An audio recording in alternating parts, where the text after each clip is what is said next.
Hello students, welcome back to our YouTube channel Unknown Physics. Myself Rahul Chaudhary. Let's begin with a new topic. Topic का नाम है हमारा आज का that is basic properties of electric charge.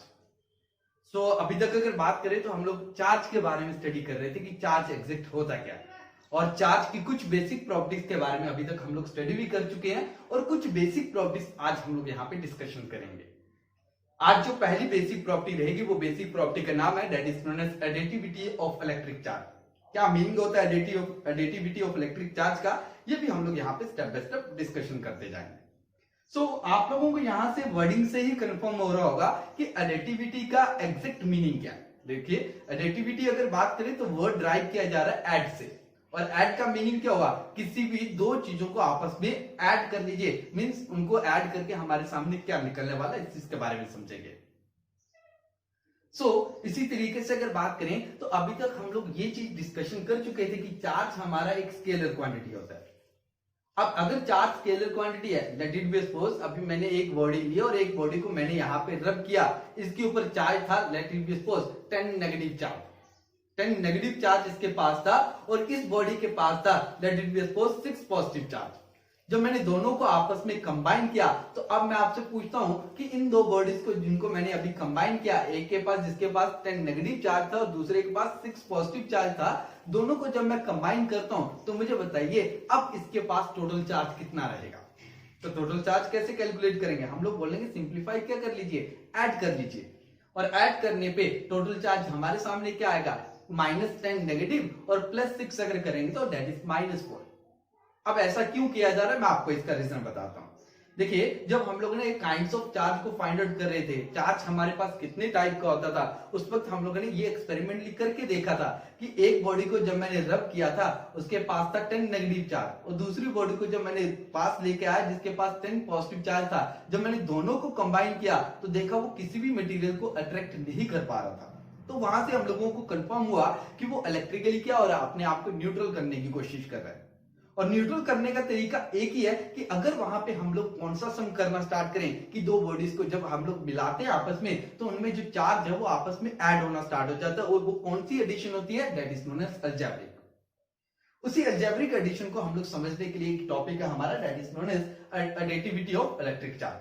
जब आप किसी दो बॉडीज को आपस में कंबाइन कर रहे हो तो कंबाइन करने के कारण उस पर अभी टोटल ओवरऑल चार्ज कितना रह रहा है उस चीज को निकालने के लिए हमारा ये टॉपिक था. सो आप लोग यहां से वर्डिंग से ही कंफर्म कर सकते हो इलेक्ट्रिक चार्ज इज एक स्केलर क्वांटिटी है. So that the total charge of the system is obtain. जो हमारे पास टोटल चार्ज ऑब्टेन हो रहा है किसी सिस्टम का वो हम लोग कैसे निकाल पाते हैं, by adding the different charge. किस तरीके से, अलजेब्रिक सम करके उनका.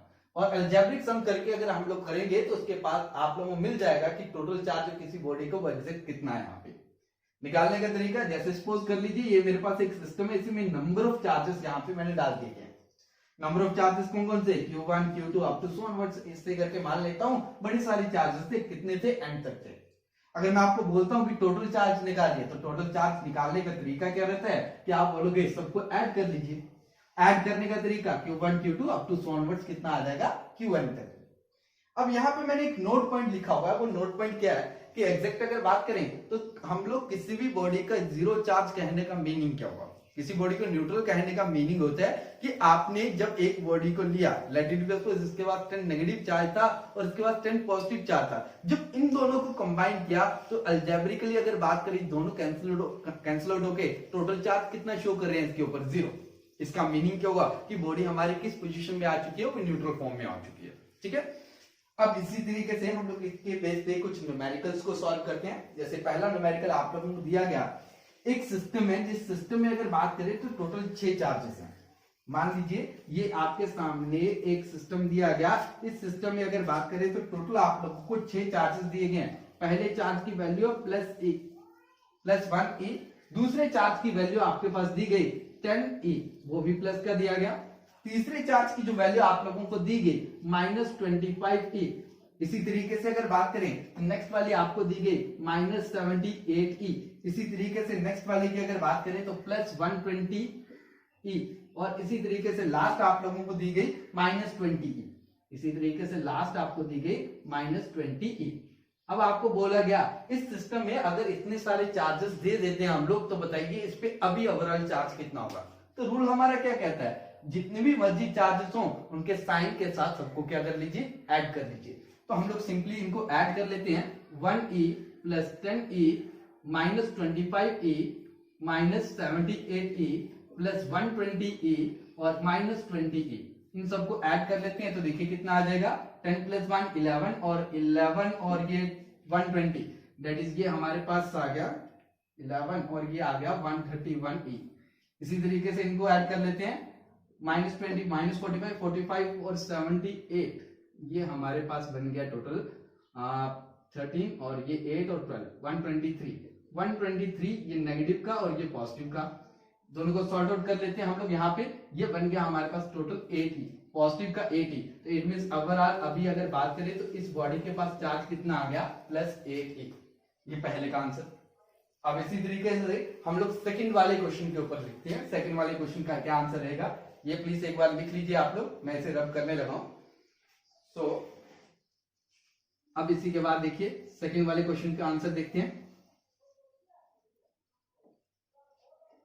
सेकंड वाले न्यूमेरिकल में लिखा गया, a system has two charge QA and the QB located at point A and point B। Okay, so देखिए आप लोगों को ये कोऑर्डिनेट सिस्टम के अकॉर्डिंग दिया गया है, यहाँ पे एक्सिस सिस्टम के अकॉर्डिंग इस चीज को रिप्रेजेंट किया गया है। मैं आपको इस चीज के बारे में थोड़ा सा बता देता हूँ। हमारे पास नॉर्मली 3 टाइप की एक्सिस होती हैं। ये हमारे पास अगर बात करें, एक x एक y और एक एक्सिस कौन सी होती है, let it be suppose z axis होती है। अब देखिए मैं इसे नाम दे देता हूं, लेट इट बी सपोज ये z एक्सिस है, ये मेरी x एक्सिस है और ये कौन सी है, y एक्सिस है। इसी तरीके से इनके नेगेटिव एक्सिस भी क्रिएट होते हैं, आप इन सब चीजों को मैथ में भी पढ़ोगे, ठीक है। तो देखिए यहाँ पे भी अगर मैं आपको बता देता हूँ, हमारे पास ये 3 एक्सिस हैं और इन्हीं 3 एक्सिस के नेगेटिव एक्सिस भी क्रिएट होते हैं। ये हमारे पास अगर बात करें कौन सी है, ये नेगेटिव एक्स एक्सिस है। ये आप लोगों ने क्लास 10th में क्वेश्चन भी सॉल्व किए थे, जो आपको ऐसे क्वेश्चन करवाए गए थे। ये एक्स एक्सिस सॉरी ये एक्स एक्सिस पॉजिटिव की थी, ये एक्स एक्सिस नेगेटिव की थी, ये वाई एक्सिस पॉजिटिव का, ये वाई एक्सिस कौन सा था, नेगेटिव का बताया जाता था। इसी तरीके से इसमें z एक्सिस भी इंक्लूड कर लीजिए। ये तीनों एक्सिस अगर बात करें किसी भी एक कोऑर्डिनेट सिस्टम को रिप्रेजेंट करती है। इसी तरीके से z एक्सिस अगर बात करें, मैंने यहाँ पे रिप्रेजेंट कर दी, ये z एक्सिस को रिप्रेजेंट करने का तरीका। इसी तरीके से ये y एक्सिस को रिप्रेजेंट करने का तरीका मैं यहाँ पे बना देता हूँ। ये हमारे पास यहाँ पे y एक्सिस को रिप्रेजेंट करने का तरीका, ये हमारे पास नेगेटिव x, नेगेटिव y और नेगेटिव z, ये तीनों एक्सिस को मैंने रिप्रेजेंट कर दिया। अब कह रहे हैं कि जो पहला चार्ज जो दूसरा चार्ज है, पहला चार्ज जो है वो किस पोजीशन पर लोकेट कर रहा है। देखिए यहाँ पे 3 वैल्यू गिवन आपको, 0 0 और -50। इसका मीनिंग क्या हुआ, पहली वैल्यू हमेशा इंडिकेट करती है आपको x कोऑर्डिनेट के बारे में, दूसरी वैल्यू हमेशा इंडिकेट करती है आपको y कोऑर्डिनेट के बारे में, और जो तीसरी वैल्यू वो आप लोगों को हमेशा इंडिकेट करती है दैट इज z कोऑर्डिनेट के बारे में। अब z का कोऑर्डिनेट हमारे पास 2 टाइप के, एक पॉजिटिव एक नेगेटिव है। यहाँ से पता चल रहा है कि ये कौन से कोऑर्डिनेट के बारे में बात कर रहा है, नेगेटिव वाले के। तो इसलिए नेगेटिव वाले पे यहाँ कहीं चार्ज एग्जिस्ट कर रहा है, पहला चार्ज जिसका नाम है दैट इज QA। इसकी वैल्यू आप लोगों को कितनी दी गई, दैट इज 2.5 इंटू 10⁻⁻⁷, ये आपको मेंशन किया गया। इसी तरीके से और जो दूसरा चार्ज है उसकी पोजीशन कहाँ लोकेट की गई, देखिए x वाला कोऑर्डिनेट भी 0, y वाला कोऑर्डिनेट भी 0, लेकिन z वाला कोऑर्डिनेट कितना दिया गया, दैट इज +15। z पे कहीं लोकेट कर रहा है, लेकिन पॉजिटिव वाली साइड, पॉजिटिव ऊपर आ गया तो यहाँ कहीं लाई कर रहा होगा, इसलिए मैं यहाँ पे लिख देता हूँ, यहाँ पे सेकंड वाला चार्ज कहीं लाई कर रहा है। ये QB इज इक्वल टू कितना आ गया, -2.5 इंटू 10⁻⁻⁷, ये हम लोगों को मेंशन किया गया। अब आपको बोला गया कि बताइए कि यहाँ पे इसका सिस्टम का टोटल चार्ज कितना होगा। अब इस सिस्टम के अंदर टोटल चार्ज कितने आ रहे हैं, 2 चार्ज आ रहे हैं, एक QA वाला और सेकंड कौन सा है, QB। अब मैं अगर बोलता हूँ आप लोगों को टोटल चार्ज कितना होगा, तो आपके पास तरीका क्या है हमारे पास कि हमेशा क्या करिए, सब चार्जेस जितने भी होंगे सबको ऐड कर लीजिए, लेकिन उसके साथ साइन को जरूर याद रखिए। मैं यहाँ पे भी ऐसा ही करता हूँ कि मैं यहाँ पे साइन के अकॉर्डिंग इन चीजों को ऐड करता हूँ, लेकिन साथ में यहाँ सॉरी चार्जेस को ऐड तो करता हूँ लेकिन अकॉर्डिंग टू देयर साइन। तो पहले चार्ज की वैल्यू कितनी है, लिखते हैं total charge is equal to first body का चार्ज कितना है, दैट इज 2.5 इंटू 10⁻⁻⁷। इसी तरीके से वहां पे दूसरे इसी सिस्टम के अंदर दूसरा चार्ज कौन सा है, -2.5 इंटू 10⁻⁷। तो अगर मैं आपको बोलता हूँ कि ओवरऑल चार्ज कितना होगा, क्योंकि ये पॉजिटिव और ये नेगेटिव दोनों कैंसिल हो गए, तो ओवरऑल चार्ज यहाँ पे क्या आया, दैट इज टोटल चार्ज। और ये किस चीज को इंडिकेट कर रहा है, दैट इज वो बॉडी अब किस तरीके से बन चुकी है, दैट इज इलेक्ट्रिकली न्यूट्रल हो चुकी है। तो होपफुली आपको ये टॉपिक क्लियर होगा। अब इसके बाद हमारे सेकंड नंबर टॉपिक के ऊपर चलते हैं। Second number topic conservation of electric charge. So क्या होता है कंजर्वेशन ऑफ इलेक्ट्रिक चार्ज, इस चीज के बारे में समझते हैं। इस दुनिया में जितना भी चार्ज है वो चार्ज हमेशा कंजर्व्ड है। उस चार्ज को ना हम लोग कम कर सकते हैं, ना हम लोग ज्यादा कर सकते हैं। हम लोग ना उसे इंक्रीज कर सकते हैं ना डिक्रीज कर सकते हैं, क्योंकि यहाँ पे जितना भी चार्ज है वो हमेशा कंजर्व्ड है। प्लस अगर बात करें तो जितना पॉजिटिव चार्ज है इतना ही यहाँ पे नेगेटिव चार्ज है, जिसके कारण हम लोग ये भी कहते हैं ये बॉडी में चार्ज जितना भी है वो हमेशा कंजर्व्ड है।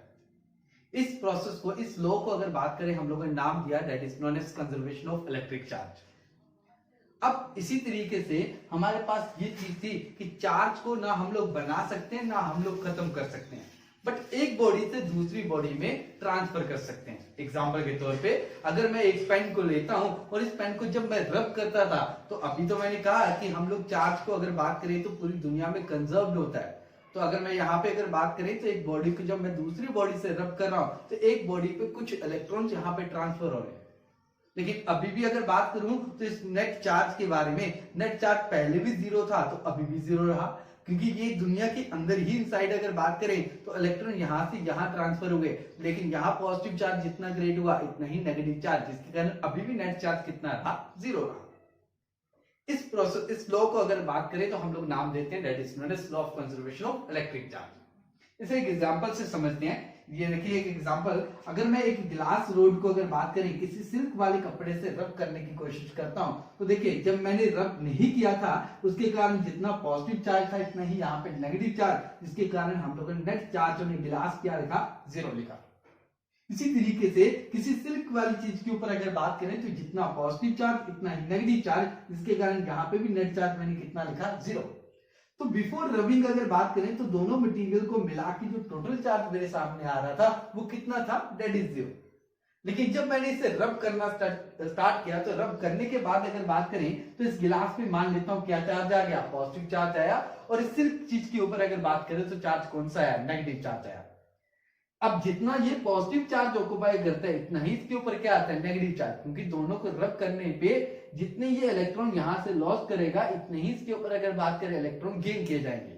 तो मैं ये कहूंगा इसने कितना चार्ज अपने से लॉस किया यहाँ पे, दैट इज प्लस क्यू, और इसने कितना गेन किया होगा, माइनस क्यू किया होगा। ये समझने में वैसे जैसे मैं आपको कहता हूं इस ग्लास रोड ने 5 इलेक्ट्रॉन अपने लॉस कर दिए, तो गेन कितने किए गए इसके ऊपर, दैट इज 5 किए गए। तो इस हिसाब से अगर बात करें तो ये 5 इलेक्ट्रॉन यहाँ पे नेगेटिव चार्ज क्रिएट करेंगे, और यहाँ पे जो 5 इलेक्ट्रॉन चले गए हैं उनके कारण 5 पॉजिटिव चार्ज क्रिएट होगा। तो नेट चार्ज वापस में निकालने की कोशिश करूंगा, +5 दैट इज प्लस क्यू, और इनका चार्ज कितना है, -q। ओवरऑल चार्ज अभी भी कितना रहेगा, जीरो रहेगा। लेकिन बाद में जाके हम लोगों को एक प्रॉब्लम क्रिएट हुई, जब हम लोगों ने एटम बम बनाना स्टार्ट किया तो पता चला कि इसमें बड़ी सारी एनर्जी निकलती है। तो अब क्वेश्चन था कि एनर्जी आई कहां से उनके पास, तो हमारे अल्बर्ट आइंस्टाइन ने इस चीज को क्लियर किया कि कुछ पार्टिकल दैट इज मास जिसे हम लोग कह सकते हैं, वो मास अगर बात करें तो हम लोग कन्वर्ट करते हैं एनर्जी में। तो अगर किसी बॉडी के मास को आप एनर्जी में कन्वर्ट कर रहे हो तो जिसके पास मास प्रेजेंट होगा तो उसके पास चार्ज भी पक्का प्रेजेंट होगा। तो इट मींस आप चार्ज को ट्रांसफर कर रहे हो। इट मींस अगर बात करें चार्ज को किसमें कन्वर्ट करने की कोशिश कर रहे हो, एनर्जी में। लेकिन अभी हम लोग पढ़ रहे थे कि चार्ज को ना हम लोग बना सकते हैं ना हम लोग खत्म कर सकते हैं, बट एक बॉडी से दूसरी बॉडी से क्या कर सकते हैं, ट्रांसफर कर सकते हैं।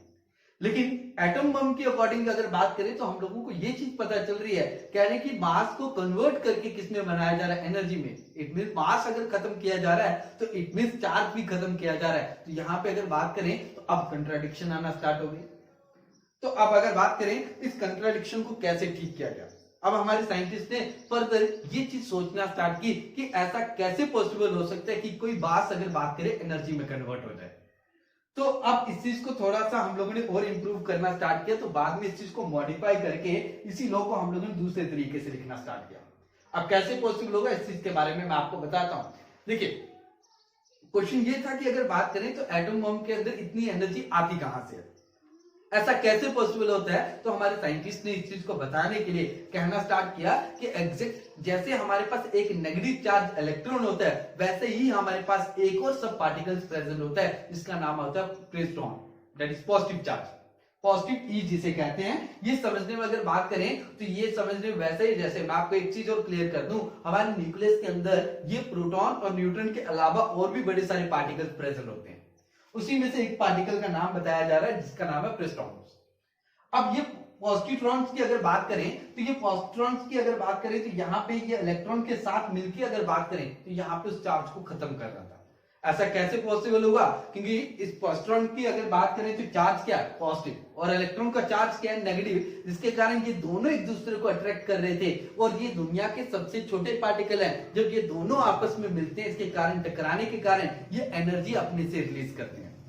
उस एनर्जी के कारण अगर बात करें तो वो एनर्जी किस फॉर्म में बाहर निकलती है? रेडिएशंस की फॉर्म में, मे बी वो हीट की फॉर्म में निकल सकती है और मे बी वो लाइट की फॉर्म में। तो इस तरीके से वो एनर्जी की फॉर्म में बाहर रेडिएट की जाती है। इसलिए हम लोगों ने इस लॉ को फर्दर चेंज करके एक नई शेप बनाना स्टार्ट कर दी। अब ध्यान से फिर से देखिए, क्या law of conservation of charge जो हमारा था वो खत्म हुआ कि नहीं हुआ, या अभी भी वो चीज चलने की कोशिश कर रहा है? देखिए, अगर बात करें तो पहले भी हमेशा चार्ज कितना था? That is law of conservation of charge के अकॉर्डिंग न्यूट्रल था, दैट इज जीरो चार्ज था। लेकिन अभी भी अगर बात करें तो इसमें ये चीज थोड़ी सी चेंजेस की गई कि चार्ज ना हम लोग अगर बात करें, the charge in pair can be created, अगर चार्ज बनाना भी पड़ेगा तो कब किस तरीके से क्रिएट करेंगे? हमेशा पेयर में। अगर डिस्ट्रॉयड भी होगा तो हमेशा किस में होगा? पेयर में। आप इस एग्जांपल से इस चीज को देख सकते हो। चार्ज बिफोर एनहाइलाइजेशन से अगर बात करें तो कितना था? देखिए, पहले अगर बात करें तो इलेक्ट्रॉन का चार्ज कितना था? -e। प्रोटॉन का चार्ज कितना था? +e, जिसके कारण आप दोनों को कैंसिल आउट करोगे तो नेट चार्ज कितना बनेगा? 0। लेकिन जब ये दोनों आपस में मिलेंगे तो उसके कारण वो पूरे का पूरा किसमें कन्वर्ट हो गया? एनर्जी। ये पॉजिटिव और नेगेटिव आपस में मिले, जिसके कारण ये एक दूसरे को अगर बात करें डिस्ट्रॉयड करके, कोलिजन के कारण अगर बात करें, ये दोनों टकराने के कारण खत्म हो चुके थे। अभी भी नेट चार्ज कितना रहा? 0। क्यों? क्योंकि पहले भी अगर बात करें तो पॉजिटिव और नेगेटिव को मिला के 0 था। अब ये पॉजिटिव और नेगेटिव दोनों ही खत्म हुए तो फिर भी नेट चार्ज कितना रहा? यहाँ पे 0। तो फिर हम लोग ने एक नए सिरे से अगर बात करें, नए पॉइंट से अगर बात करें तो हम लोग इस law of conservation of charge की डिफाइन को लिखना स्टार्ट कर दिया। क्या कहना स्टार्ट किया कि चार्ज हमेशा पेयर में क्रिएट होता है और पेयर में ही क्या होता है? डिस्ट्रॉयड होने की कोशिश करता है। तो यहाँ पे देख लीजिए, ये वाली अल्फा अगर बात करें तो ये सॉरी गामा जो रेज है, ये अगर बात करें तो फोटॉन्स एनर्जी कैरी होती है, ये एनर्जी पार्टिकल होते हैं जो एनर्जी रेडिएट की जा रही है। ओके, सो अब नेक्स्ट टॉपिक हमारा topic is quantitation of electric charge. So quantitation of electric charge की अगर बात करूं तो क्या मीनिंग होता है? क्वांटिटेशन का मीनिंग होता है दैट इज क्वांटिटी, क्वांटिटी को डिसाइड करना इस चीज के बारे में। जैसे एक एग्जांपल मैं आपको बताता हूं, हम लोग दुकान पे 1 दर्जन केले लेने जाते हैं तो 1 दर्जन में कितने केले आएंगे, तो वो इंडिकेट क्या कर रहा है? हम लोगों ने क्वांटिटी को डिसाइड किया हुआ कि 1 दर्जन में कितने केले आएंगे। इसी तरीके से हम लोग ये यहाँ पे डिसाइड करना चाहते थे कि एक चार्ज की अगर बात करें तो क्वांटिटी क्या रखी जाए। तो इसी तरीके से हम लोग ने चार्ज की क्वांटिटी को डिसाइड करना था। अब इस चीज को स्टार्ट करने से पहले आप थोड़ा सा याद करिए, मैंने आप लोगों को चार्ज के बारे में एक इंडिकेशन दी थी। चार्ज के बारे में जब मैंने आप लोगों को डिफाइन पढ़ाई थी तो वहां पे ये चीज अच्छे से क्लियर करके आया था कि चार्ज अगर बात करें एक इंटरस्टिव पार्टिकल है, दैट इज इंटरस्टिव पार्टिकल किसका? दैट इज किसी भी मटेरियल का। तो किसी भी मटेरियल से अगर बात करें तो एक पार्टिकल वहां से रिमूव होता है, तो वो पार्टिकल जिसके ऊपर जहां जाएगा उसके ऊपर हम लोग क्या कहते हैं? चार्ज आ चुका। और दुनिया का वो सबसे छोटा पार्टिकल जहां पे हम लोग ट्रांसफर करते थे उसका नाम क्या था? That is known as electron कहते थे। अब वो इलेक्ट्रॉन जब ट्रांसफर होता था तो हम लोग कहते थे चार्ज ट्रांसफर होता है। तो बिना अगर बात करें मटेरियल के तो चार्ज कभी भी ट्रांसफर नहीं हो सकता। तो अगर आपको चार्ज ट्रांसफर करना है, चार्ज किसी बॉडी के ऊपर लाना है, तो आपको क्या करना पड़ेगा? मटेरियल को वहां पे ट्रांसफर करना पड़ेगा। सो जितना आप मटेरियल ट्रांसफर करोगे इतना हम लोग क्या कहेंगे? बॉडी चार्ज हो चुकी है।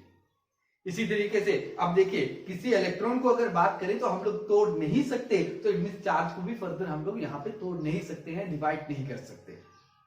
तो दुनिया का जो सबसे छोटा मटेरियल था जिसका नाम हम लोगों ने रखा इलेक्ट्रॉन, तो वो एक इलेक्ट्रॉन ट्रांसफर करने पे एग्जैक्ट कितना चार्ज ट्रांसफर किया जाता है हम लोगों ने उसे वहां पे निकाल के रखा। वो कितना रख दिया गया? 1.6 × 10⁻⁹ कूलम।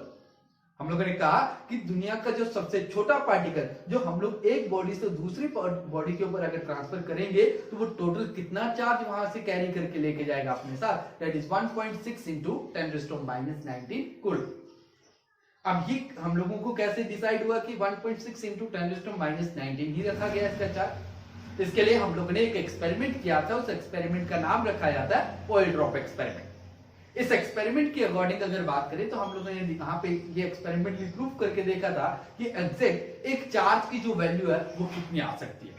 एक अगर हम लोग इलेक्ट्रॉन वहां से ट्रांसफर करते हैं तो वो एक इलेक्ट्रॉन ट्रांसफर होने के कारण मिनिमम आप कितनी चार्ज की वैल्यू को वहां पे ट्रांसफर कर सकते हैं, तो वो हम लोग ने जब कैलकुलेट की थी वो कैलकुलेशन के अकॉर्डिंग कितनी आई थी, 1.6 इंटू 10⁻⁹ कूलम।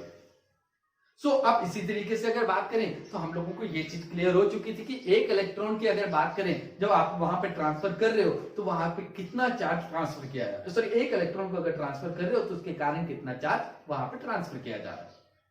इसी तरीके से अगर मैं आपको बोलता हूं कि ये एक बॉडी मेरे पास है, इस बॉडी को मैंने अभी रबिंग नहीं किया, ना किसी से रब किया, तो इसके पास अभी टोटल चार्ज कितना है, आप क्या बोलोगे? 0। क्यों 0? क्योंकि जितना इसके पास पॉजिटिव चार्ज है उतना ही क्या इसके पास नेगेटिव चार्ज। अब मैंने इस बॉडी को दूसरी बॉडी से रब करना स्टार्ट किया तो मैंने यहां से मान लीजिए 2 इलेक्ट्रॉन को ट्रांसफर कर देता हूं, तो यहां से 2 इलेक्ट्रॉन अगर इस बॉडी के ऊपर जा रहे हैं तो हम लोग कहते हैं इसके ऊपर चार्ज आ चुका है। अब वो चार्ज कितना होगा, हम लोग कहेंगे एक इलेक्ट्रॉन का चार्ज कितना है, 1.6 इंटू 10⁻⁹, तो 2 का कितना हो गया, दैट इज 3.2 इंटू 10⁻⁹ कूलम। तो अब हम लोग क्या कहेंगे, इस बॉडी के ऊपर जब मैं 2 इलेक्ट्रॉन ट्रांसफर करूंगा तो कितना चार्ज आ जाएगा, 3.2 इंटू 10⁻⁹ कूलम। ये समझने में वैसे ही जैसे मैं आपको एक एग्जांपल से इस चीज को समझाता हूं। मान लीजिए मैं एक दुकान पे जाता हूं और दुकान पे मैंने नोटेड किया, मान लीजिए मेरे पास कोई एक मटेरियल दे दिया गया, या ऐसे वाले पेन ही ले लेते हैं हम लोग, ऐसे मार्कर दे दिए गए और हर एक मार्कर के ऊपर वहां पे मेंशन किया गया था इसका जो वेट है वो करीबन कितना है, 10 ग्राम है। और ऐसे वाले मेरे पास वहां पे 10 मार्कर पड़े हुए थे और मैंने काम क्या किया, एक वहां से करीबन अगर बात करें तो मैंने 4 मार्कर दैट इज 4 मार्कर को उठा के पॉलिथीन में डाल दिया। तो मैं आपसे बोलता हूं कि मैंने यहाँ पे कितना मास ट्रांसफर किया, तो आप बोलोगे कि एक वहां पे अगर मार्कर उठाएंगे, एक मार्कर के ऊपर मास लिखा गया था 10 ग्राम, तो अगर आपने 4 मार्कर उठाए यहाँ से, जब 4 पेन वहां से उठाए हैं तो टोटल मास कितना ट्रांसफर किया गया, दैट इज 40 ग्राम। इसी तरीके से एक इलेक्ट्रॉन का हम लोगों ने चार्ज डिसाइड कर चुके हैं, वो कितना होता है 1.6 इंटू 10⁻⁹ कूलम। तो अगर मैं यहां से कितने इलेक्ट्रॉन ट्रांसफर कर रहा हूं तो उनका चार्ज निकालना हो तो आप क्या बोलोगे, जितने इलेक्ट्रॉन ट्रांसफर कर रहे हैं इतने से मल्टीप्लाई कर लीजिए। इसलिए हम लोगों ने इस चीज को क्वांटिटाइज करना था, दैट इज क्वांटिटी को डिसाइड करना था। इसके लिए हम लोगों ने टॉपिक बनाया that is known as convention of electric charge. Formula क्या था, that is Q is equal to plus minus N into V। Q indicate कर रहा है हमेशा चार्ज को, प्लस माइनस इसलिए क्योंकि अगर किसी से इलेक्ट्रॉन लॉस किए जा रहे हैं, अब वो भी चार्ज ऑक्यूपाई कर रहा है, उसके ऊपर चार्ज को डिसाइड करने के लिए हम लोग प्लस साइन लगाएंगे, और कोई अगर बॉडी इलेक्ट्रॉन्स को गेन कर रही है उसके ऊपर जो चार्ज आ रहा है उसे बताने के लिए हम लोग यहाँ पे साइन क्या लगाएंगे, नेगेटिव, क्योंकि नेगेटिव इंडिकेट गेनिंग पॉइंट के बारे में, और n इंडिकेट कर रहा है कितने इलेक्ट्रॉन वहां पे ट्रांसफर हो रहे हैं, where n is equal to may be 1 हो सकता है, मे बी 2 इलेक्ट्रॉन हो सकते हैं, मे बी 3 हो सकते हैं, अप टू सो ऑनवर्ड जितने भी इलेक्ट्रॉन वहां पे ट्रांसफर किए जाएंगे। और E इंडिकेट कर रहा है एलिमेंट्रिकल चार्ज, जिसकी वैल्यू दैट इज एलिमेंट्रिकल चार्ज का मीनिंग क्या हुआ, वो दुनिया का जो सबसे स्मॉलेस्ट पार्टिकल था जिसका चार्ज वहां पे हम लोगों ने डिसाइड किया था वो कितना था, 1.6 इंटू 10⁻⁹ कूलम। ओके, सो अभी तक अगर बात करें तो हम लोग ने ये चीज क्लियर कर चुके हैं कि अगर मैं यहां से एक इलेक्ट्रॉन ट्रांसफर करता हूं तो कितना चार्ज वहां पे ट्रांसफर होता है, 1.6 इंटू 10⁻⁹ कूलम। इसी तरीके से अगर मैं बोलता हूं कि मैंने 2 इलेक्ट्रॉन को ट्रांसफर किया तो टोटल कितना चार्ज किया, तो वहां से हम लोग ये भी डिसाइड कर सकते हैं कितना इलेक्ट्रॉन का चार्ज किया, that is 3.2 into 10⁻⁹ coulomb. Okay, so मैं अभी आपको बोलता हूं कि मुझे इस बॉडी के ऊपर यहाँ पे 4.9 इंटू 10⁻⁹ कूलम चार्ज ट्रांसफर कर दीजिए। तो आपने कहा ठीक है, आप एक इलेक्ट्रॉन ट्रांसफर करते तो कितना चार्ज गया, 1.6 इंटू 10⁻⁹ कूलम। इसी तरीके से दूसरा इलेक्ट्रॉन ट्रांसफर करता हूं तो कितना हो गया, दैट इज 3.2 इंटू 10⁻⁹ कूलम। अगर तीसरा इलेक्ट्रॉन भेजता हूं तो कितना हुआ, 4.8। अगर मैं चौथा बेचने की कोशिश करता हूं तो अब यहाँ पे कितना ट्रांसफर किया जाएगा इलेक्ट्रॉन, 1.6 इंटू 4 से अगर मैं मल्टीप्लाई करता हूं तो यहाँ पे कितना आ जाएगा 6.4 इंटू 10⁻19 कूलम। लेकिन मैंने तो क्या बोला था 4.9। इट मींस अगर बात करें तो हम लोग इलेक्ट्रॉन जो चार्ज यहाँ पे ट्रांसफर करते हैं वो अपनी मनमर्जी के हिसाब से नहीं कर सकते, वो हमेशा किसका इंटीग्रल मल्टीपल होगा, दैट इज n का। इस एलिमेंट्रिकल चार्ज के अकॉर्डिंग डिसाइड किया जाएगा वो इलेक्ट्रॉन वहां पे वो चार्ज कितना ट्रांसफर किया जाएगा। चार्ज हमेशा अगर बात करें जो भी ट्रांसफर होगा वो हमेशा E के मल्टीपल्स में होगा। जैसे 1.6 इंटू 10⁻19 हो सकता है चार्ज ट्रांसफर किया, 3.2 कर सकते हैं, 4.8 कर सकते हैं, इसी तरीके से 6.4 कर सकते हैं। इस तरीके से हम लोग अगर बात करें वहां पे electron sorry it's not a 4. It's 5.6 6.4 से ओके 24 ओके सॉरी 6.4 इट्स 6.4। हम लोग हमेशा अगर बात करें तो ये E के मल्टीपल्स जो यहाँ पे बन रहे हैं इसी हिसाब से हमेशा इलेक्ट्रॉन को ट्रांसफर किया जाता है। तो इन्हीं के बीच में जो वैल्यूज हैं ऐसी वैल्यूज वाले चार्ज हम लोग कभी भी ट्रांसफर नहीं कर पाएंगे। क्यों? क्योंकि बेसिक मैंने अभी आपको बता दिया एक इलेक्ट्रॉन का जो चार्ज है वो हम लोग डिसाइड कर चुके हैं। अब इलेक्ट्रॉन को फर्दर तोड़ नहीं सकते, अगर इलेक्ट्रॉन को तोड़ नहीं सकते तो ये चार्ज भी फर्दर डिविजन नहीं हो सकता। इसलिए हम लोग क्या कहते हैं कि जो हमारा चार्ज ट्रांसफर किया जाता है वो एक इलेक्ट्रॉन या दो इलेक्ट्रॉन के हिसाब से हो सकता है। कभी भी ऐसा नहीं होगा कि मैं यहां से बोलूंगा कि हम लोगों ने हाफ इलेक्ट्रॉन यहां से ट्रांसफर कर दिया, या अगर बात करें हम लोगों ने वहां पे 2.5 इलेक्ट्रॉन को ट्रांसफर कर दिया, ऐसा कभी भी पॉसिबल नहीं है। तो अगर वैसा पॉसिबल नहीं होगा तो इनके बीच वाले जो चार्ज है वो भी आना पॉसिबल ही नहीं। क्लियर ये पॉइंट? सो यहां तक हम लोग क्लियर कर चुके हैं कि जब इलेक्ट्रॉन को ट्रांसफर किया जाता है तो ट्रांसफर करने पे एक बॉडी जब दूसरी बॉडी से इलेक्ट्रॉन को गेन कर रही है उसके कारण कितना चार्ज ऑक्युपाई कर रही है उसको निकालने का तरीका।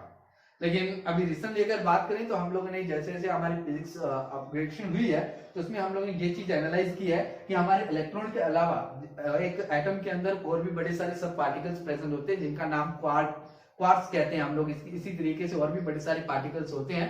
वो पार्टिकल अगर बात करें वो हमेशा फ्रैक्शन में भी होते हैं। अगर उनको ट्रांसफर किया जाए तो उस हिसाब से हमारे जो चार्ज है फ्रैक्शन के हिसाब से भी ट्रांसफर किए जा सकते हैं। लेकिन हम लोगों को इतना डिटेल में नहीं यहाँ पे पढ़ना, वो आप लोगों को हायर क्लासेस में पढ़ाया जाएगा। लेकिन अभी फिलहाल के लिए जो हमारे क्लास 12 तक पॉइंटेड है वो हम लोगों को याद रखना है इलेक्ट्रॉन बेस पे, ठीक है। लेकिन ये चीज भी आप लोग याद रख लीजिए जो क्वार्ट्स हैं उनकी अगर बात करें तो वो हमेशा फ्रैक्शन में भी ट्रांसफर किए जा सकते हैं। जैसे 2/3 पॉजिटिव हो गया, इसी तरीके से -2/3 E के अकॉर्डिंग ट्रांसफर किया जा सकता है। तो ये अलग अलग वहां पे बताया गया है, लेकिन वो हमारी हायर क्लासेस में आपको पढ़ाए जाएंगे। हम लोगों को अभी यहाँ पे क्या पढ़ना है, दैट इज सिर्फ इलेक्ट्रॉन के बेस पे। अब हम लोग इसके बाद कुछ न्यूमेरिकल्स को टैकल करते हैं। न्यूमेरिकल कैसे निकालेंगे ये चीज मैं आपको बता देता हूँ। एक बार फिर से इस फॉर्मूले को ध्यान से देख लीजिए। Q इंडिकेट चार्ज को किसमें मेजर किया जाता है, कूलम में, और N इंडिकेट कितने इलेक्ट्रॉन वहां पे ट्रांसफर हो रहे हैं तो उन चीजों को लेके, और E इंडिकेट एलिमेंट्रिकल चार्ज के बारे में।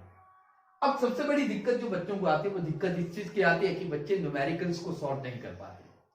अब न्यूमेरिकल देखिए, किसी भी न्यूमेरिकल को सॉल्व करने से पहले आप किसी भी अगर चैप्टर को पढ़ रहे हो तो न्यूमेरिकल्स को सॉल्व करने का तरीका आपके सामने क्या होना चाहिए। आप जिस टॉपिक के ऊपर न्यूमेरिकल, आप देखिए आपने अगर मान लीजिए एक सब चैप्टर पढ़ा है तो एक सब चैप्टर के अंदर जितने भी आप लोगों को फॉर्मूले पढ़ाएंगे उसे एक साइड पे रफ शीट पे जरूर लिख लीजिए।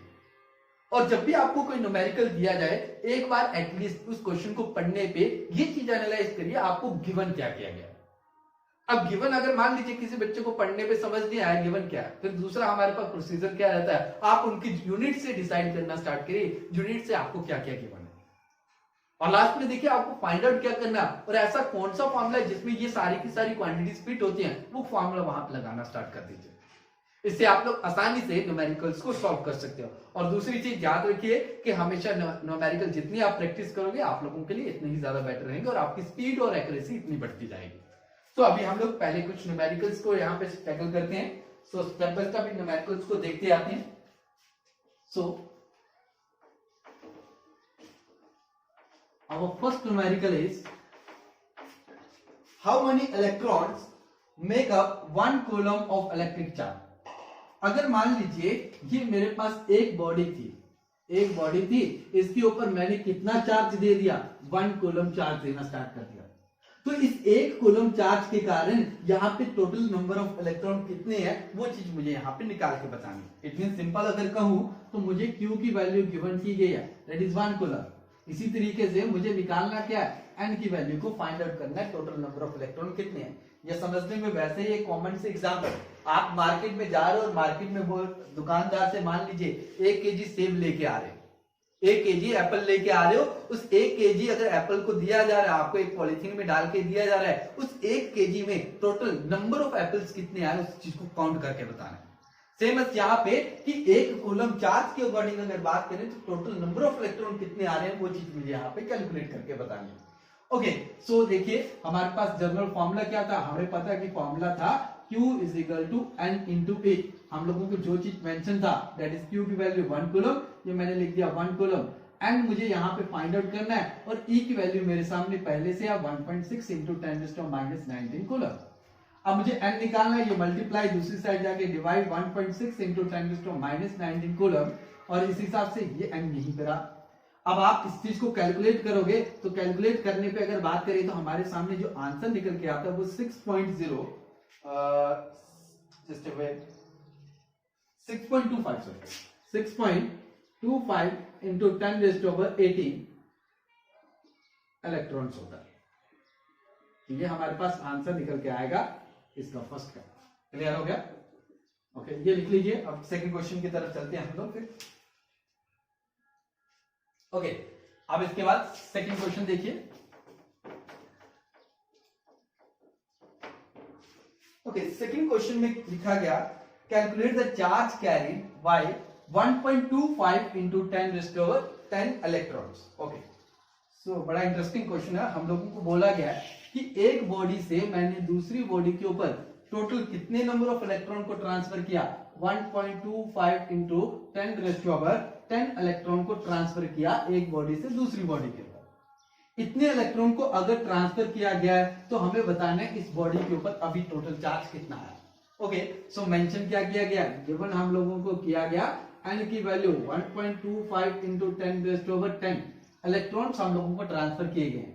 ओके, सो हम लोगों को फाइंड आउट क्या करना है, Q की वैल्यू को फाइंड आउट करना है। हमारे पास फॉर्मूला क्या था, Q is equal to N into E होता है। Okay, Q is equal to N की अगर बात करें तो N की वैल्यू कितनी है, 1.25 इंटू 10⁻10। इसी तरीके से इलेक्ट्रॉन का चार्ज की वैल्यू कितनी है, 1.6 इंटू 10⁻⁻⁹ कूलम। ओके, सो इनको सॉल्व कर लेते हैं। Q is equal to 1.25 into 1.6 into यहाँ पे आ जाएगा bases same power are add करेंगे तो कितना आ जाएगा, 10⁻⁹। ओके, 1.25 और इसे मल्टीप्लाई करना 16 से, 30, 12 और 15, 6, 7 और ये 125 और ये आ गया 10। ओके, 10 2। ओके, ये हमारे पास चार्ज की वैल्यू कितनी आ गई, that is 2 into 10⁻⁻⁹ coulomb. Okay, ये हमारे पास सेकंड क्वेश्चन का आंसर। ओके, अब इसी तरीके से न्यूमेरिकल नंबर थर्ड पे चलते हैं। थर्ड न्यूमेरिकल पे लिखा गया what is the charge on Cgu2 positive. Means copper अगर बात करें तो कहीं 2 इलेक्ट्रॉन को लॉस कर दे तो उसके कारण उस कॉपर के ऊपर अब टोटल चार्ज कितना आएगा उस चीज के बारे में बताना है। तो देखिए यहाँ पे अगर कॉपर की बात करते हो तो पहले कॉपर नॉर्मल फॉर्म पे था। अब इसने काम क्या किया, अपने 2 इलेक्ट्रॉन को लॉस किया। तो यहाँ पे अगर बात करें तो कितने इलेक्ट्रॉन लॉस किए गए, ये 2। इट मींस N की वैल्यू कितनी आ चुकी है, बस 2 आ चुकी है। और आपको यहाँ पे N की वैल्यू मेंशन कर दी गई है और आपको फाइंड आउट करना है यहाँ पे Q की वैल्यू को, Q कितना यहाँ पे ट्रांसफर किया गया। ये बड़ा आसान क्वेश्चन है। Q इज इक्वल टू किसके बराबर होता है, N इंटू E होता है। और यहाँ पे अगर बात करें Q is equal to N की वैल्यू 2 और E की वैल्यू कितनी है हमारे पास, that is 1.6 into 10⁻⁻⁹ coulomb. Solve करते हैं तो कितना आ जाएगा, 3.2 इंटू 10⁻⁻⁹ कूलम के बराबर। और ये हमारे पास इस कॉपर के ऊपर Cgu2 पॉजिटिव के ऊपर इस वक्त टोटल चार्ज कितना आ रहा है वो बता दिया गया। क्लियर हो गया ये पॉइंट। ओके, सो इसके बाद next number question number numerical में लिखा गया calculate the total charge on 75 kg of electron. बड़ा इंटरेस्टिंग क्वेश्चन है। हम लोगों को बोला गया कि टोटल 75 kg अगर इलेक्ट्रॉन्स आपको दिए जाते हैं तो उसमें टोटल चार्ज कितना होगा वो निकाल के बताइए। ओके, सो 75 केजी में टोटल चार्ज कितना होगा वो निकालना है। इससे समझने से पहले, इस क्वेश्चन को करने से पहले मैं आपको थोड़ा सा कंसेप्ट मैप बनाता हूँ। ध्यान से इस चीज को देखिए।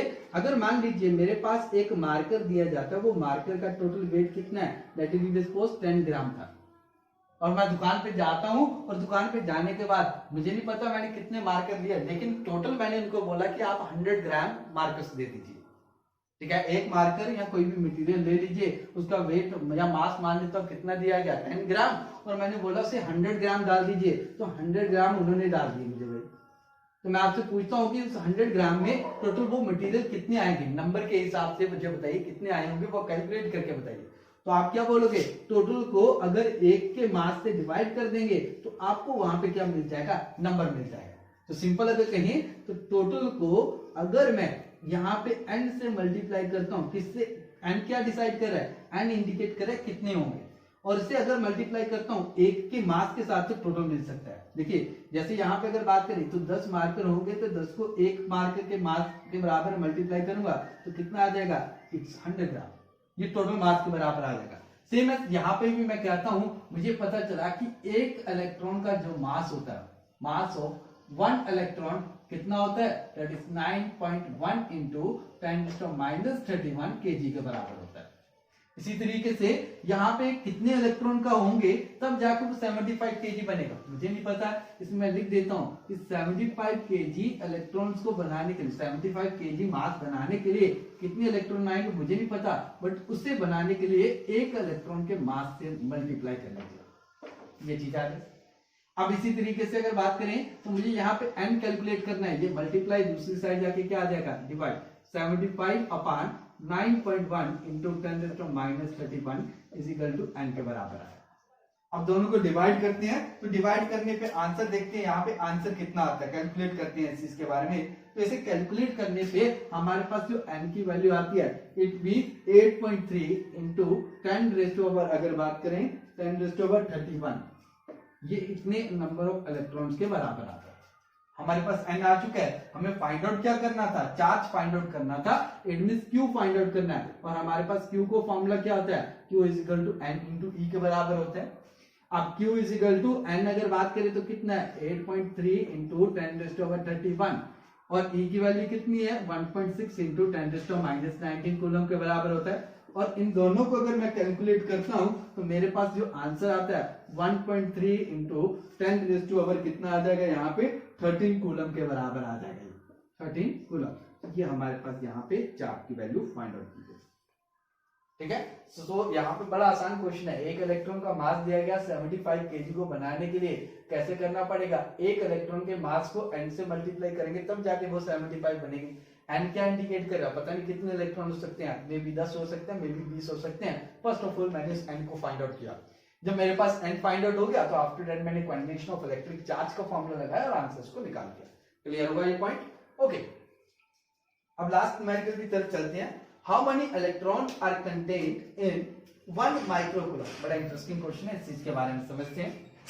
सो our last numerical is just our last numerical, मैं यहाँ पे लिख देता हूँ इस चीज को। सो लास्ट न्यूमेरिकल में देखिए हम लोगों को बोला गया कि एक माइक्रोकूलम में टोटल कितने इलेक्ट्रॉन कंटेन किए जाएंगे, इस चीज के बारे में बताना है। लेकिन ये माइक्रो का मीनिंग क्या होता है, पहले इस चीज के बारे में क्लियर कर देते हैं।